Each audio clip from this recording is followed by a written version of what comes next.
và phát huy những giá trị văn hóa truyền thống tốt đẹp của các dân tộc đang sinh sống trên địa bàn xã. Hôm nay, Đảng bộ, chính quyền và nhân dân các dân tộc xã Tỉa Dình long trọng tổ chức Ngày hội văn hóa các dân tộc xã Tỉa Dình lần thứ nhất năm 2025. Ngày hội là dịp để tăng cường khối đại đoàn kết toàn dân tộc, tạo không khí giao lưu, gắn bó, góp phần làm phong phú đời sống văn hóa tinh thần của nhân dân, đồng thời quảng bá hình ảnh quê hương Tỉa Dình giàu bản sắc, đậm đà truyền thống văn hóa. Hòa chung niềm vui đó, các nghệ nhân, diễn viên, đội văn nghệ xã Tỉa Dình xin trân trọng gửi tới quý vị đại biểu, quý vị khách quý cùng toàn thể bà con nhân dân trích đoạn lễ Dù Su của dân tộc Mông Trắng và các tiết mục văn nghệ chào mừng đặc sắc mang đậm bản sắc văn hóa các dân tộc, ca ngợi Đảng quang vinh, Bác Hồ kính yêu, quê hương đất nước và tình đoàn kết cộng đồng. Kính thưa quý vị, lễ Dù Su còn gọi là lễ cúng dòng họ của người Mông Trắng, là tập quán xã hội và tín ngưỡng truyền thống đặc sắc của cộng đồng dân tộc Mông được Bộ Văn hóa, Thể thao và Du lịch Việt Nam công nhận là di sản văn hóa phi vật thể quốc gia theo quyết định số 1403, quyết định Bộ Văn hóa, Thể thao và Du lịch ngày 1 tháng 6 năm 2023. Dù Su gắn liền với đời sống tâm linh, tín ngưỡng và sinh hoạt cộng đồng của đồng bào từ bao đời nay. Theo quan niệm của người Mông Trắng, Dù Su là nghi lễ mang ý nghĩa cầu mùa, cầu phúc, cầu bình an, thể hiện lòng biết ơn với trời đất, thần linh và tổ tiên đã che chở, ban cho con người sức khỏe, mùa màng tốt tươi, bản làng yên vui. Nghi lễ được thực hiện trang nghiêm, thành kính với sự tham gia của thầy cúng, đại diện gia đình, dòng họ và cộng đồng dân bản. Thông qua các nghi thức cúng lễ, lời khấn và các vật phẩm truyền thống, người Mông Trắng gửi gắm ước nguyện về một năm mưa thuận gió hòa, con cháu khỏe mạnh, gia súc phát triển, cuộc sống ấm no, hạnh phúc. Không chỉ mang giá trị tâm linh sâu sắc, lễ Dù Su còn là dịp để cộng đồng gắn kết, trao truyền những giá trị văn hóa truyền thống từ thế hệ này sang thế hệ khác, góp phần giữ gìn bản sắc văn hóa độc đáo dân tộc Mông Trắng trong dòng chảy văn hóa các dân tộc Việt Nam. Chỉ đạo nội dung, đồng chí Bùi Xuân Thức, Phó Bí thư, Chủ tịch Ủy ban Nhân dân xã, trưởng ban tổ chức ngày hội. Chỉ đạo nghệ thuật, đồng chí Vừa A Tú, Trung tâm Dịch vụ Tổng hợp xã. Trong chương trình có sử dụng các tác phẩm Người Mông ơn Đảng Bác Hồ, Tiếng khen Lào, Tặng cầu em về làm dâu, Người vùng cao là thế, Về trong ngày hội. Của các tác giả Mạnh Cường, Huy Thông, Văn Hạnh, A Tú, Thu Hương, do các nghệ nhân, diễn viên xã Tỉa Dình biểu diễn. Sau đây, chương trình văn nghệ xin phép được bắt đầu.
Phần qua chú tâm hơn tao là 110 trong năm.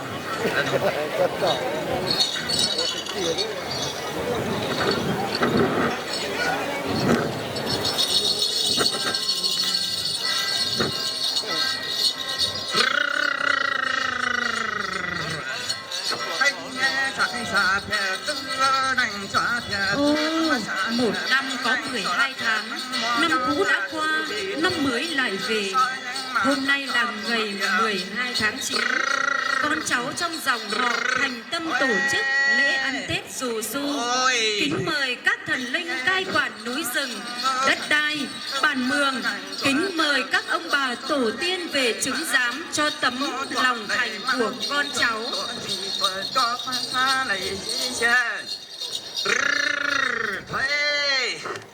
Ôi, cầu trò so tung thay tận đầu mong trò so nhà tránh gì phá thù bánh cơ đủ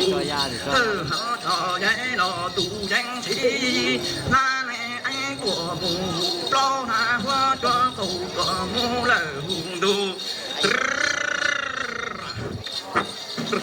ôi thấy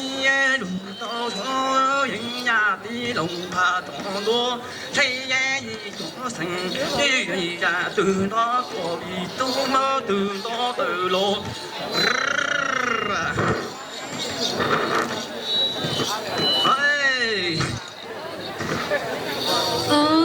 Hôm nay chúng con làm lễ xua đuổi những điều xui rủi, những điều không may mắn của năm cũ,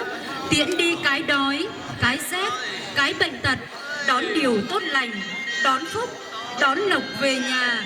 Xin tổ tiên, thần linh phù hộ cho dòng họ, người già mạnh khỏe sống lâu, con cháu chăm ngoan, làm ăn thuận lợi, gia đình no ấm, đủ đầy sung túc, hạnh phúc, cầu cho mùa màng tốt tươi, lúa ngô đầy bồ, gia súc đầy chuồng, bản làng yên vui, đoàn kết, bình an quanh năm.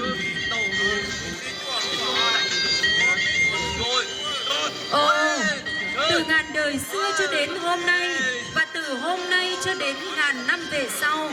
con cháu trong dòng họ cúi đầu thành kính xin tổ tiên, các bà, các mẹ, xin thần linh núi rừng, đất đai, bản mường chứng giám. Xin xua đi mọi điều xấu, điều dữ, bệnh tật, rủi ro, đói nghèo, cho trôi theo gió núi, theo nước suối, không ở lại trong nhà, không theo con cháu. Xin cho con cháu trong dòng họ mắt không còn thấy điều xấu, tai không còn nghe điều dữ, bước chân gặp điều lành, cuộc sống bình an, no ấm đủ đầy. Con cháu thành tâm khấn nguyện, xin tổ tiên, thần linh phù hộ cho dòng họ an lành từ đời này sang đời khác.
Không làm sự các người ta có chấm điểm.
Hãy subscribe cho kênh Ghiền Mì Gõ để không bỏ lỡ